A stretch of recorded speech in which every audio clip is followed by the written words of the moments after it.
Roborock just launched a new robot vacuum that has a mechanical pincer arm that can pick up your socks and maybe also play with your cat. The Saros Z70 has just been officially unveiled at CES 2025, but I got a sneak preview.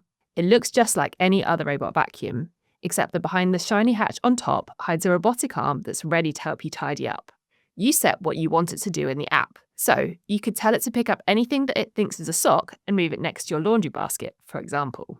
And while it's not live yet, Roborock is apparently working on a function where the Saros Z70 will be able to play with your cat, if the cat agrees to that, of course. More exciting is the fact that this isn't just a mad prototype, it's due to go on sale to the general public in the first half of 2025.